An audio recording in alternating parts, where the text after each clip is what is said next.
Hello everyone, welcome to my YouTube channel Pharmacy with Priya. So this is the fifth lecture of Introduction to the Human Body. ये उसका fifth part है. So let's start. तो अभी तक हमने last जो पढ़ा था वो था catabolism and anabolism. So here we will study that how are waste are eliminated from the body. जो हमारी बॉडी में वेस्ट होते हैं वो एलिमिनेट कैसे होते हैं. हम उनको बॉडी में स्टोर तो नहीं कर सकते, हमें इनको एलिमिनेट करने की ज़रूरत होती है. सो ये तीन फॉर्म्स हैं जिनसे हमारे वेस्ट बॉडी से एलिमिनेट होते हैं: faces, urine and carbon dioxide. ये जो आपका फीकल मैटर होता है, पहले हम इसको डिस्कस कर लेते हैं. तो क्या होता है कि जो हमारी डिफिकेशन प्रोसेस होती है और जो हमारी बॉडी है, ठीक, तो वेस्ट हमारी बॉडी से एलिमिनेट होता है फीकल मैटर की फॉर्म में. अब फीकल मैटर जो है वो बनता कैसे है, वो जैसे हमने कुछ भी खाना वगैरह खाया तो वो फूड जो डाइजेस्ट नहीं हुआ वो हमारा फीकल मैटर की फॉर्म में मतलब एक्सक्रीट आउट होता है, या फिर कोई माइक्रोबियल या बैक्टीरियाज हो गए वो भी इसमें एक्सक्रीट हो सकते हैं. एंड वो वेस्ट प्रोडक्ट्स जब हमारा जो आरबीसी जो हमारे सेल्स होते हैं, पता है ना, जैसे मान लीजिए ये आरबीसी सेल्स हैं. अब इनका क्या होता है कि जब इनका ब्रेक डाउन होता है तो इससे आपके वेस्ट प्रोडक्ट्स निकलते हैं बाइल की फॉर्म में, तो वो भी हमारे फीकल मैटर में एक्सक्रीट आउट होता है. तो मैंने आपको तीन चीज़ें बताई. एक तो फूड मटेरियल, हम खाना वगैरह खाते हैं तो थोड़ा पोर्शन होता है जो डाइजेस्ट नहीं होता, वो आपके फीसिस में एक्सक्रीट होता है. एक आपके माइक्रोब्स एंड बैक्टीरिया, और एक आपके वेस्ट प्रोडक्ट्स जो कि आरबीसीज के ब्रेक डाउन से डिराइव हुए हैं. Right, clear. तो अब हम सेकंड देख लेते हैं, यूरिन. यूरिन हमारा कैसे मतलब प्रोड्यूस होता है, कैसे एक्सक्रीट होता है, वो सब हम देख लेते हैं. तो एज वी ऑल नो, जो हमारी किडनीज होती हैं वो बहुत ही ज़्यादा इम्पॉर्टेंट पार्ट होती है हमारे किसका, यूरिनरी सिस्टम का. एंड वो जो किडनीज हैं, जैसे ये हमारी दो किडनीज हैं और मान लीजिए ये उसमें से ऐसे हमारा ये हो गया स्ट्रक्चर, इसका रफ स्ट्रक्चर. तो हमारा क्या होता है, जो किडनी होती है यही आपकी यूरिन फॉर्मेशन में हेल्प करती है. Now endocrine system via the release of hormones helps in the regulation of water balance by the kidneys. अभी हमने किडनी का देख लिया कि वो यूरिन बनाती है. दूसरी चीज हमारी आती है एंडोक्राइन सिस्टम. इसमें क्या होता है, एंडोक्राइन सिस्टम हमारा हार्मोन रिलीज करता है, ठीक है, रिलीज करता है ये हॉर्मोन्स. तो वो भी आपके वाटर लेवल को रेगुलेट करने में हेल्प करते हैं. मतलब एंडोक्रीन और किडनी एक साथ काम करती हैं for regulating the level of water. Additionally, they also play a role in maintaining the pH of blood within the acceptable range. देखो हमारी जो बॉडी है उसमें pH एक एक्सेप्टेबल रेंज में होना चाहिए. अगर वो एक्सेप्टेबल रेंज में नहीं होगा तो हमें प्रॉब्लम्स हो सकती हैं. कुछ भी चीज़ या तो ये कम हो जाए या ये ज़्यादा हो जाए, दोनों से ही हमें क्या होगी, दिक्कत होगी. तो ये आपकी क्या करती हैं, आपकी किडनीज हेल्प करती हैं आपके पीएच जो है ना ब्लड का, उसको भी मेंटेन करने में. Urine comprises of waste materials of protein breakdown such as urea and water. As we know, urine तो आपका वैसे भी एक वेस्ट प्रोडक्ट ही है, तो उसमें वेस्ट मटेरियल ही होते हैं, जैसे कि यूरिया और वाटर, ये सब आपके यूरिन में होता है. तो ये क्या होता है, प्रोटीन के ब्रेकडाउन के प्रोडक्ट्स होते हैं. ऑब्वियसली यार, हम अपनी बॉडी से कोई भी काम की चीज़ नहीं निकालते हैं. Urine is a waste product, तो उसमें चीज़ें भी क्या होती हैं, यूरिया एंड वाटर.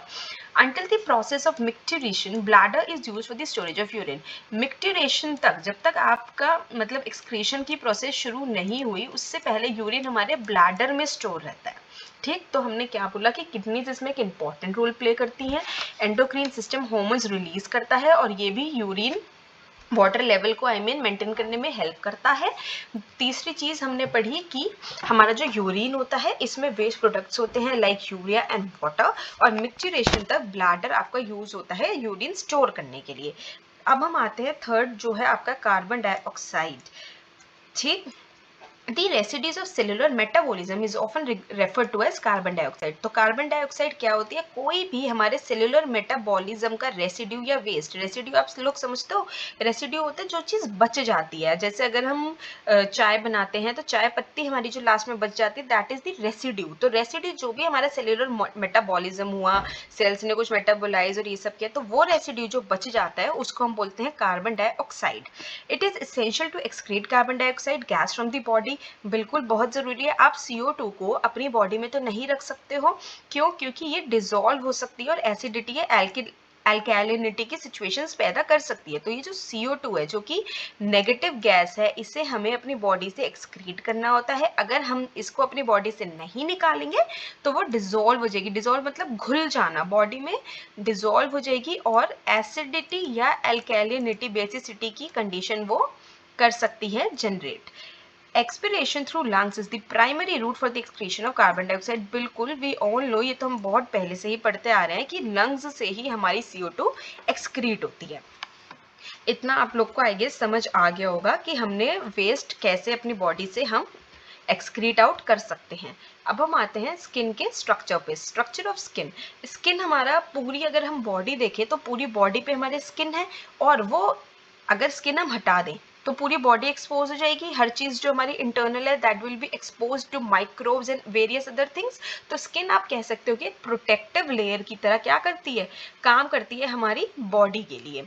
नाउ इसके ना लेयर्स होते हैं, एपिडर्मिस, डर्मिस। तो अब अगर मैं एपिडर्मिस और डर्मिस आपको एक एक करके बता देती हूँ। जो आपका एपिडर्मिस होता है वो सुपरफिशियल लेयर होता है, जो ऊपरी लेयर होता है, और इसमें बहुत सारे लेयर्स होते हैं। ठीक है, ऊपर का लेयर हुआ और इसके अंदर फर्दर बहुत सारे लेयर्स हैं जो कि ग्रो करते हैं सरफेस पे from the deep interior layer. मतलब कि वो क्या होते हैं, वो ना अंदर से बाहर की तरफ ऐसे ग्रो करेंगे। मान लो ये एपिडर्मिस है, ये बहुत सारी लेयर्स हैं, तो they will grow towards the surface. Towards मतलब की तरफ, सरफेस की तरफ, from the deep interior layer. The dead cells present on the surface are removed and replaced by the new cells. और ये जो सरफेस में मान लो कोई भी डेड सेल्स पड़े हैं तो ये उनको रिमूव कर देगा और नए नए अच्छे अच्छे सेल्स ये बना देगा, एपिडर्मिस। ठीक है, और ये बैरियर की तरह भी एक्ट करता है। मैंने आपको बोला ना कि इंटरनल और एक्सटर्नल इन्वायरमेंट में एक ये बैरियर है ना, अगर ये हमारी बॉडी है, ठीक, और इस पे अगर ये स्किन का लेयर है, अगर मैं इस स्किन के लेयर को हटा दूंगी तो एक्सटर्नल और इंटरनल इन्वायरमेंट में बताओ कोई बैरियर है? कोई बैरियर नहीं है। माइक्रोब आराम से आ रहे हैं, आपको आराम से अटैक कर रहे हैं। तो एपिडर्मिस आपका बहुत ही इंपॉर्टेंट है उस चीज के लिए। अब हम आते हैं डर्मिस। डर्मिस में बच्चों आपकी मेनली स्मॉल स्वेट ग्लैंड्स होती हैं जिनमें डक्ट्स होती हैं, ठीक, that further leads to the surface. तो डर्मिस में हम क्या कहेंगे, ये बिल्कुल अलग है एपिडर्मिस से। इसमें छोटे छोटे स्वेट ग्लैंड्स होते हैं जिनमें डक्ट्स होता है। Now growth of hair takes place in dermis from follicles. जो आपके हेयर ग्रोथ होती है, हमारे हैंड्स पे हुआ, लेग्स पे हुआ, या ऐसे जो बॉडी पार्ट्स पे हेयर की ग्रोथ होती है, it takes place in dermis. Follicles होते हैं उसके ऊपर और वहां से वो हेयर की ग्रोथ होती है। Also the sensory nerve endings responsible for pain, touch, temperature reside in this layer. जो हमारे नर्व एंडिंग्स होते हैं, जैसे आपको पेन महसूस हो रहा है या कोई टच कर रहा है या टेम्परेचर, ये सब चीजें भी डर्मिस वाले लेयर में ही होती हैं। तो स्किन का भी एक बहुत इंपॉर्टेंट रोल होता है आपकी बॉडी टेम्परेचर को रेगुलेट करने में। सो आई होप ये समझ आया होगा कि एपिडर्मिस, डर्मिस हमारे दो लेयर्स होते हैं। ठीक है, एपिडर्मिस बाहर वाला, डर्मिस आपका वो स्वेट ग्लैंड्स वाला, हेयर वगैरह की जनरेशन होती है, पेन, टच एंड ऑल सब कुछ इससे होता है। अब हम आगे चलते हैं कि non specific and specific defence mechanisms of body. इनके नेम से ही आपको लग रहा होगा नॉन स्पेसिफिक, ये बिल्कुल भी स्पेसिफिक नहीं है, कहीं पे भी कुछ भी वाली चीज है, और ये बहुत स्पेसिफिक है, ये एकदम पर्टिकुलर है।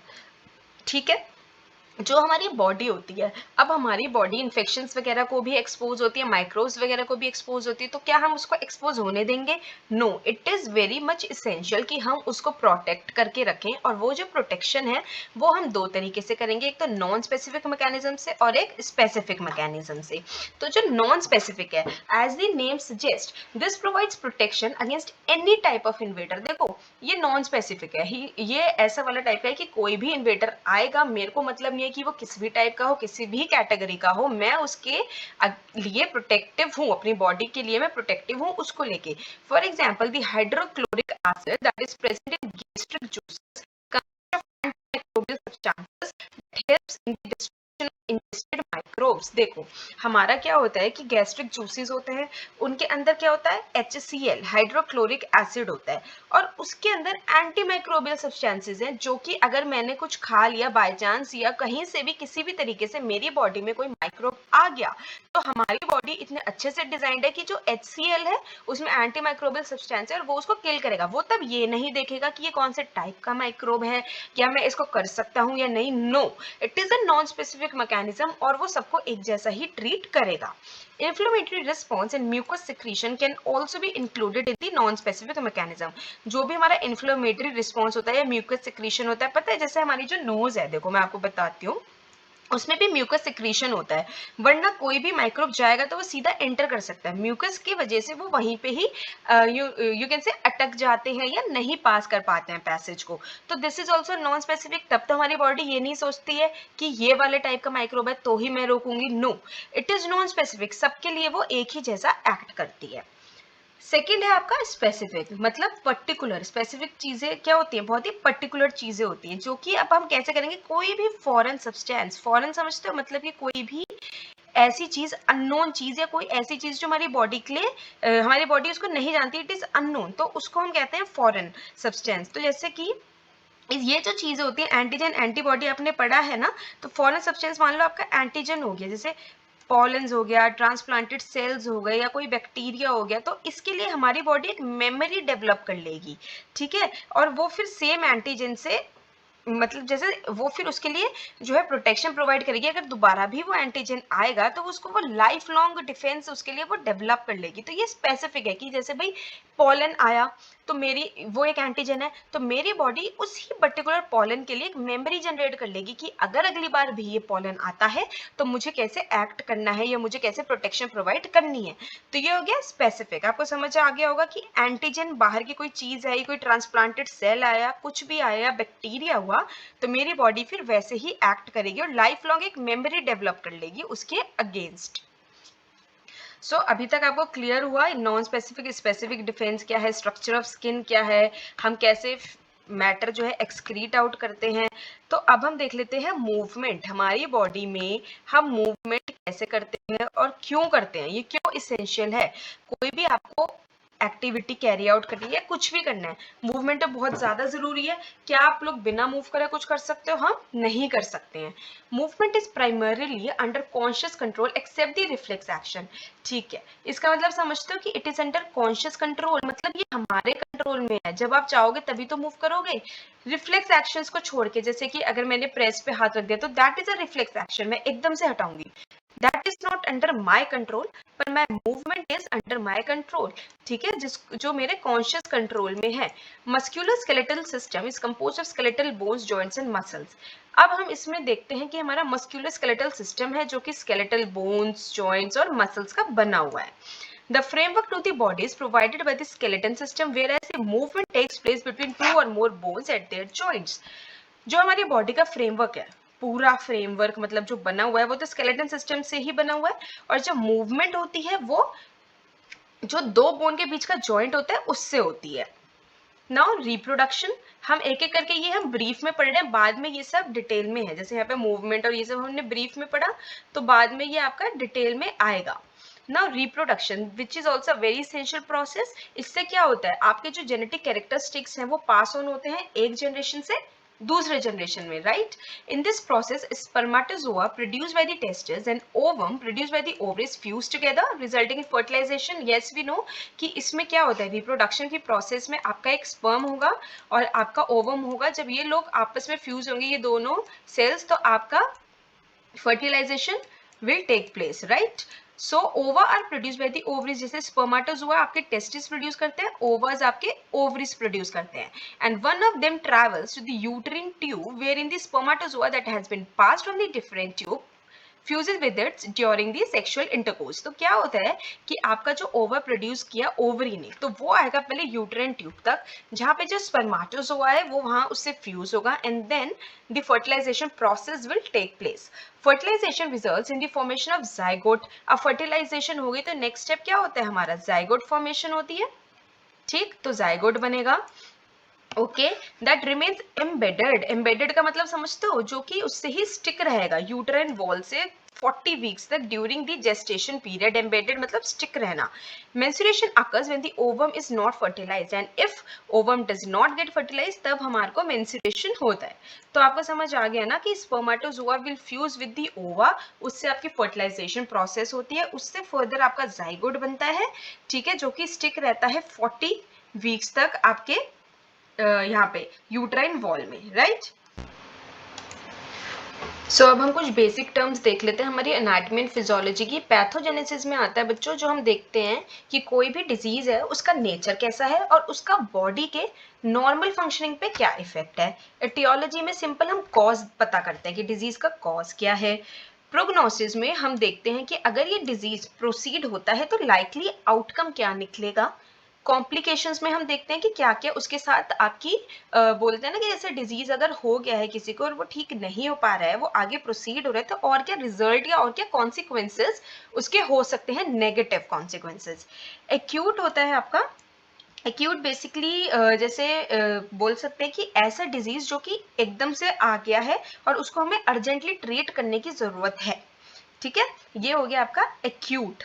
वेयर एज क्रॉनिक में अगर मैं बात करूं, क्रॉनिक होता है एक बहुत पहले से ही डिजीज है और जो कि अब मैं ट्रीट भी नहीं कर सकती हूँ, जहां तक है कि ज्यादातर चांस यही होते हैं कि हम ट्रीट नहीं कर सकते। एक्वायर्ड होता है कोई भी ऐसा डिसऑर्डर जो कि हमारे बर्थ के बाद हमें डेवलप हो गया हमारी बॉडी में। वेरस कोजेनिटल आपका बर्थ से ही होता है, हम उसके डिजीज के साथ ही बॉर्न होते हैं। एक्वायर मतलब समझते हो कि हमने वो चीज एक्वायर करी है, ली है, बाद में हुई है वो हमें। साइन होता है कोई भी एबनॉर्मेलिटी जो कि हम, या कोई भी ऐसी मतलब एबनॉर्मेलिटी या साइन जो कि पेशेंट को नहीं पता चल रहा है बट हम देख सकते हैं। एनी एबनॉर्मेलिटी सीन और measured by people other than the patient, patient को नहीं पता चलता पर कोई भी एबनॉर्मेलिटी जो कि कोई और बंदा देख पा रहा है। वेयर एज आपका सिंड्रोम होता है कि जब हम साइन और सिम्टम्स को मिला दे, ठीक है, वो एक सिंड्रोम में कन्वर्ट हो जाता है। जैसे कि साइन तो मैंने बोला पेशेंट नहीं देख पा रहा, और अगर यहाँ पे मैं सिम्टम की बात करूँ तो सिम्टम होता है जो कि पेशेंट देख पाता है। तो सिंड्रोम बनता है जब सिम्टम और साइन मिक्स हो जाते हैं। ठीक है, तो कलेक्शन ऑफ साइन और सिम्टम हमें देगा सिंड्रोम। ठीक है, यहाँ पे मैंने सिम्टम बोला हुआ है ना, तो सिम्टम मैंने पीछे नहीं यहाँ लिख दिया, तो सिम्टम मतलब वही है कि जो पेशेंट डिस्क्राइब कर रहा है मुझे। ठीक है, अब ट्यूमर्स, ट्यूमर्स तो आपको पता ही है कि कैंसरस होते हैं नेचर में। कोई भी जब हमारे एबनॉर्म, जो हमारा नॉर्मल सेल है, नॉर्मल सेल तो भाई बनते हैं खत्म होते हैं, ऐसे साइकिल चलती रहती है। पर आपका ट्यूमर जब हो जाता है जब मेरे नॉर्मल सेल्स की टेंडेंसी ही चली गई है ये डेड होने की, वो डिवाइड करे जा रहे हैं, ग्रो करे जा रहे हैं, ग्रो करे जा रहे हैं और वो प्रोलिफरेट ही हुए जा रहे हैं। तो नॉर्मल सेल डेथ उनकी नहीं हो रही है, तो इसमें हम बोलते हैं इनको ट्यूमर। इन्फ्लेमेशन होता है आपका कोई भी, जैसे टिश्यू डैमेज हो गया, ट्रॉमा हो गया, या फिर जैसे हम बोलते हैं अगर हम इंजेक्शन या कुछ लगा के आते हैं कभी कभी हमें सूजन आ जाती है, तो वो आपका होता है इन्फ्लेमेशन हो जाना। ठीक, समझ आया। अब आता है degeneration, which is degeneration is basically you can say it is associated with normal ageing but it may also arise prematurely when structures deteriorate causing impaired function. देखो डीजनरेट होना चीजें नॉर्मल ही हो तो ठीक है, पर कभी कभी ये पहले भी हो जाती हैं जिससे हमारे फंक्शंस खराब हो सकते हैं। डीजनरेट, जनरेट होता है चीजें बनना, डीजनरेट होता है चीजें खत्म होना। ना जेनेटिक एबनॉर्मेलिटीज होती हैं कुछ कुछ जो कि हमारे को इनहेरिट होती हैं। जेनेटिक वर्ड से ही आपको समझ जाना चाहिए कि ये इनहेरिट हो रही हैं या फिर हमें कभी कभी एनवायरमेंटल फैक्टर से भी हो जाते हैं, जैसे किसी को आयोनाइजेशन, रेडिएशन या ये सब से कोई एक्सपोज हो गया तो भी वो हो सकती है। अब मेटाबॉलिक एबनॉर्मेलिटीज की अगर मैं बात करूं तो ये जैसे आपका डायबिटीज है इसका एक एग्जांपल, कोई भी अनडिजायरेबल मेटाबॉलिक इफेक्ट होता है तो उससे हमें मेटाबॉलिक एबनॉर्मेलिटी हो सकती है, जैसे कि डायबिटीज। नाउ थ्रोम्बोसिस, थ्रोम्बोसिस में क्या होता है कि ये ऐसे इफेक्ट्स और कॉन्सिक्वेंसेज होते हैं जो कि आपके एबनॉर्मल चेंजेस कर देते हैं ब्लड में। ठीक है, जैसे कि कोई भी मतलब ब्लड है, नॉर्मल फंक्शन कर रहे हैं, ब्लड वेसल है, अगर उसमें कोई भी एबनॉर्मल चेंज हुआ तो उससे हमें थ्रोम्बोसिस हो जाएगा। नाउ एबनॉर्मल इम्यून मैकेनिज्म्स होते हैं जो कि आपके these are the responses of normally protective immune system that cause undesirable effect. मतलब कि नॉर्मली जो करना चाहिए वो ये नहीं कर रहे हैं, ये अनडिजायरेबल इफेक्ट कर रहे हैं। आई होप ये समझ आया होगा। तो ये फर्स्ट चैप्टर आपका इतना ही था। Okay, thank you.